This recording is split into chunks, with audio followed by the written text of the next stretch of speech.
नमस्कार बच्चों। संस्कृत कक्षा में आज हम बच्चों नए टॉपिक में धातु प्रकरण और लकार पढ़ने जा रहे हैं। तो बच्चों सबसे पहले हमने शब्द रूप देखे, शब्द रूप संज्ञा शब्द रूप देखे, सर्वनाम शब्द रूप देखे। तो यहाँ पर हमने पढ़े हैं सब्जेक्ट, लेकिन हर जगह सब्जेक्ट ही तो केवल कार्य नहीं करेंगे। जैसे राम घर जाता है, खाता है, पीता है, उठता है, बैठता है, या वह आता है, जाता है, खाता है।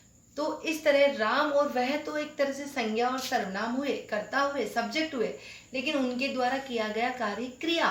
तो ये क्रिया भी हमें संस्कृत में वाक्य बनाने में जरूरत होगी। तो हम कैसे बनाएंगे, इन्हें क्या कहेंगे? तो ये जो क्रिया है, जो किसी व्यक्ति के द्वारा किया गया कार्य है, इस कार्य को ही बच्चों हमने कहा है धातु, यानी इंग्लिश में वर्ब, हिंदी में क्रिया और संस्कृत में धातु। तो सबसे पहले हम काल को पढ़ने से पहले बच्चों हमें कुछ क्रियाओं का अध्ययन करना अति आवश्यक है। तो हम यहाँ पर कुछ संस्कृत क्रियाओं को देखेंगे, उनके हिंदी अर्थ सहित समझेंगे और इन क्रियाओं को लिखेंगे और याद करेंगे, और उसके बाद हम देखेंगे लकार। तो आएंगे बच्चों, हम सबसे पहले यहाँ पर धातु प्रकरण में देख रहे हैं। ये आपके सामने कुछ धातुएं लिखी हुई हैं, इन्हें देखेंगे आप। सबसे पहले आते हैं बच्चों क्रिया वर्ब। आप यहाँ पर लिख सकते हैं क्रिया धातु। पठ यानी पढ़ना, लिख लिखना, हंस हंसना, चल चलना। आप देख रहे होंगे हिंदी से मिलते जुलते ही शब्द है, तो हमें याद करने में दिक्कत नहीं होगी। खाद खाना, वध बोलना, पच पकाना, शुरू सुनना, जी जय जीतना। जहां पर बच्चों ब्रैकेट में मैंने कुछ धातुएं लिखी हैं डबल, तो उसका मतलब है कि वहां पर और टेंस के अंदर वो अलग से चलेगी और जो ब्रैकेट में है वो अलग से चलेगी। बच्चों ये मूल धातु तो इसकी वैसे जी ही है, लेकिन मैं इसको चेंज करके दिखा रही हूँ ताकि आपको औरों से पता चले। तो यहाँ पर आप जय के रूप में अन्य जगह पढ़ोगे, और जो टेंस है हमारा एक टेंस आएगा फ्यूचर टेंस, उस टेंस में आपको अलग पढ़नी होगी। तो अलग जो पढ़नी है वो मैंने ब्रैकेट में लिखी है। यहाँ मैंने लिखा है जय और जी। मूल धातु इसकी जी ही है, आप वापस देख सकते हैं इसको। ये जय लिखा है और ये जी है। जी में यहाँ पर छोटी की मात्रा है, जी माने जीतना। ये जो जी है ये मूल धातु है। जो मूल धातु है वो मैंने इनकी ब्रैकेट में लिखी है। बाकी जो धातु है वो कॉमन खुद जो है वही है, लेकिन जहाँ डबल है वहाँ की बात है। तो ब्रैकेट वाली मूल धातु होंगी, यानी फ्यूचर टेंस में वो यूज होंगी, और बाकी के चार में ये जो और धातु होंगी वो।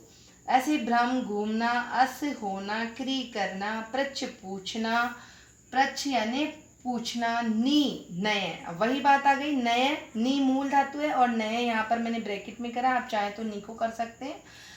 तो नी नय माने ले जाना। पिब पा, पिब यानी पीना, पा यानी पीना, पा ये फ्यूचर टेंस में। ऐसे ही तिष्ठ स्था यानी बैठना। गच्छ बैठना, ठहरना, खड़े होना, एक ही है। गच्छ गम यानी जाना। पश्य दृश्य माने देखना। यच्छ दा माने देना। भू भव यानी होना। त्रि तर माने तैरना। तो यहाँ जब बच्चों जो भी धातु ब्रैकेट में लिखी है ये फ्यूचर टेंस के अंदर हमारे यूज होगी, बाकी सब में इनके आगे की धातुएं यूज होंगी और इनके मूल रूप यही हैं। इसके बाद आते हैं रक्ष रक्षा करना, नमस्कार करना, धाव दौड़ना, पत गिरना, नृत्य या नृत्य नाचना, और कूच कूकना। कूकना यानी पशु पक्षी जो अपनी आवाज में बोलते हैं वो कहलाता है उनका कूकना या चहचहाना। और उसके बाद एक अंतिम धातु लिखी बच्चों मैंने यहाँ पर सेव धातु। सेव का मतलब होता है सेवा करना। सेव एप्पल वाली सेव नहीं है ये, इस सेव पे हलंत है और इसका मीनिंग है सेवा करना। हमें अपने माता पिताओं की सेवा करनी चाहिए, इस तरह के जो शब्द होंगे। तो बच्चों यहाँ पर आपने देखी है कुछ धातुएं।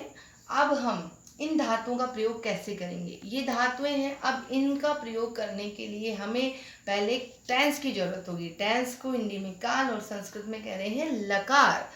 तो आपने present tense, past tense, future tense सुना है इंग्लिश में, हिंदी में जानते हैं वर्तमान काल, भविष्य काल और भूतकाल।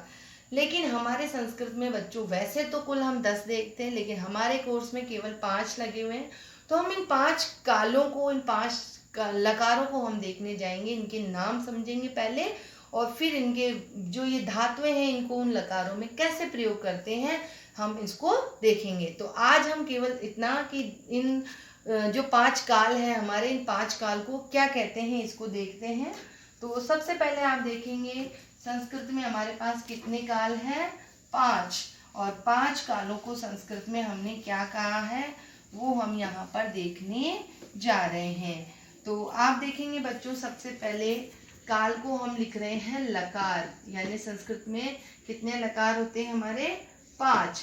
आप ब्रैकेट में लिख सकते हैं काल, काल यानी टाइम्स हुई। कौन कौन से, सबसे पहले है हमारा लट लकार।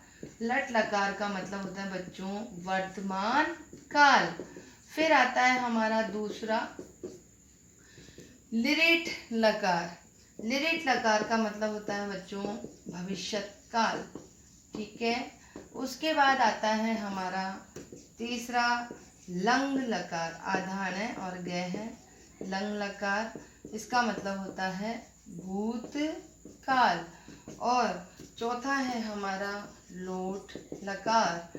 लोट लकार का मतलब होता है बच्चों आज्ञा या प्रार्थना काल। आप सोच रहे होंगे ये आज्ञा या प्रार्थना काल क्या हो गया भाई, ये तो है ही नहीं हमारे कहीं। तो बच्चों ऐसे वाक्य जहाँ पर हम किसी से आज्ञा लेंगे वे आज्ञा, या हम प्रार्थना करेंगे वे प्रार्थना वाले वाक्य होते हैं। तो ऐसे वाक्यों के लिए हमने यहाँ संस्कृत में एक अलग से टेंस पढ़ा है, आज्ञा या प्रार्थना काल।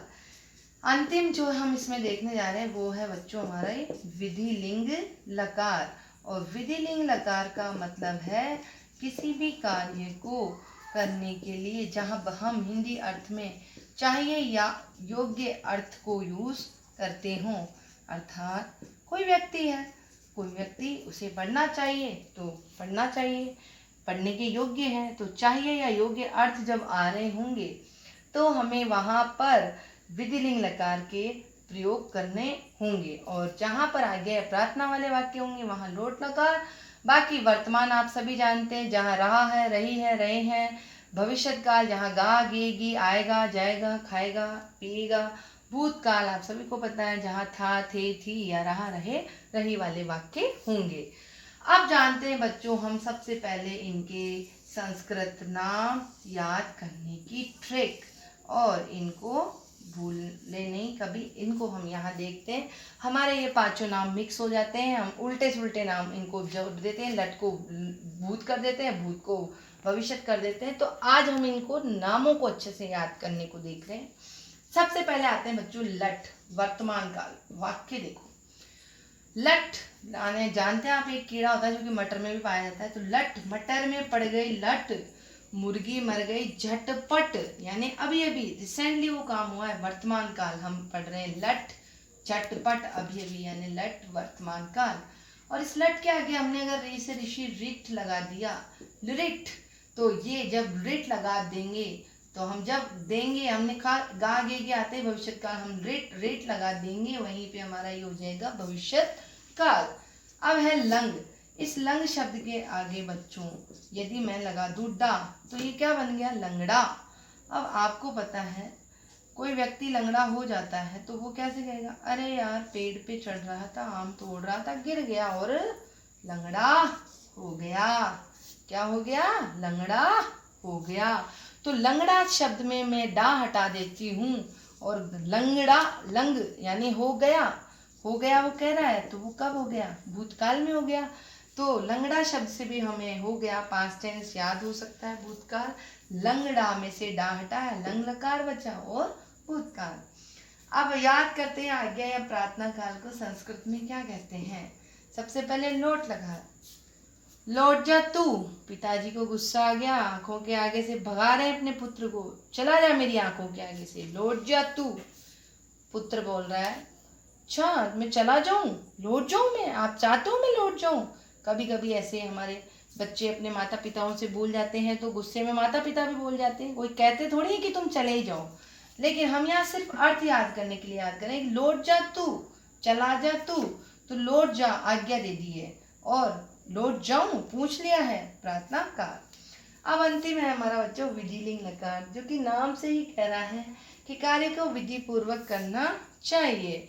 अर्थात हम जब घर में कभी शादी होती है तो हम सबसे पहले क्या करते हैं, वहाँ पर हमारे लड़के या लड़की के लिए हम योग्य वर या वधू को देखते हैं, उनके लिए रिश्ते तय करते हैं हमारे माता पिता। उसके बाद शादी की तैयारियां शुरू होती है, शॉपिंग शुरू होती है, बैंड बाजे घोड़े हम शुरू करते हैं। उसके बाद में हमारे महिला संगीत, हमारे इंगेजमेंट प्रोग्राम, महिला संगीत, हमारे बैंड लेके जाना, बारात लेके जाना या बारात का आना, या फिर पंडित जी द्वारा विवाह मंत्रोच्चारण द्वारा करना। तो सब कार्य एक सीक्वेंस, एक सीढ़ी बाय सीढ़ी चल रहे होते हैं, विधि पूर्वक कर रहे होते हैं, ठीक है। और ऐसे ही पढ़ाई है, हमने अचानक तो कहीं से जंप नहीं किया है पढ़ाई में। हमें विद्या अध्ययन करने के लिए सीढ़ी बाय सीढ़ी हम पढ़े। जब हम कंपटीशन में उतरे हैं तो अचानक से हम वहाँ एग्ज़ाम देने नहीं बैठेंगे। किसी भी एग्ज़ाम में हम अचानक से नहीं बैठ सकते, हमें बहुत उसके लिए एजुकेशन लेनी होती है। तो कंपटीशन में आप बैठ गए, जंप लगा कर बैठ गए, तो आप क्लियर करेंगे? नहीं कर पाएंगे, क्योंकि हमें उसके लिए पूरी पढ़ाई तो करनी होगी। तो हमें वहाँ पर भी विधि, एक तरह से रूल्स तो हमने अपनाए ना, कि हमें उस स्टेज को पार करने के लिए, उस पोस्ट पे, उस जॉब को, उस एजुकेशन को लेने के लिए हमें उसकी जो प्रोसेस थे वो हमें पढ़ने पड़े। यानी विधि पूर्वक हम आगे बढ़ते गए, तब जाकर हम नेचुरल एक दिन सफल भी होते हैं। तो अचानक से तो हम किसी एग्जाम में नहीं बैठ सकते ना, उसके लिए हमें उसके जो योग्यता होती है उसे ग्रहण करना होता है। तो वह योग्य अर्थ आ गया, या विधि से कार्य करना आ गया, या चाहिए अर्थ आ गया, ऐसी जगह हमें कौन सा लकार यूज कर रहे हैं हम? विधिलिंग लकार। अब आप कहीं ऊपर मत सोचने लग जाना, क्या आपको यहाँ सिर्फ वर्ड मीनिंग याद रखना है कि विधि का मतलब विधि से कोई कार्य करना, चाहिए या योग्य अर्थ में विधिलिंग लकार होता है। तो पुनर्दोहरान करते हैं। वर्तमान का लट झटपट, मुर्गी मर गई पट, मटर में पड़ गई लट, मुर्गी मर गई पट, झटपट अभी अभी वर्तमान का लट लगा। रीट, रीट आ जाए जहां पे भविष्यत काल, लंग डा हो गया भूतकाल लंग लकार, और लौट जा तू आज्ञा, लौट जाऊं प्रार्थना का, या विधिलिंग लकार, कोई भी कार्य विधि से करना चाहिए या योग्य अर्थ में। तो बच्चों, आज हमारे यहाँ पर लकार प्रकरण के तहत हमने पांचों लकार और उनके हिंदी अर्थ देखे हैं। इससे आगे जब पढ़ेंगे हम अगली कक्षा में, तो आप इन धातु रूपों को और इन लकारों को हिंदी अर्थ सहित लिखेंगे और इनके अर्थ याद करेंगे। धन्यवाद।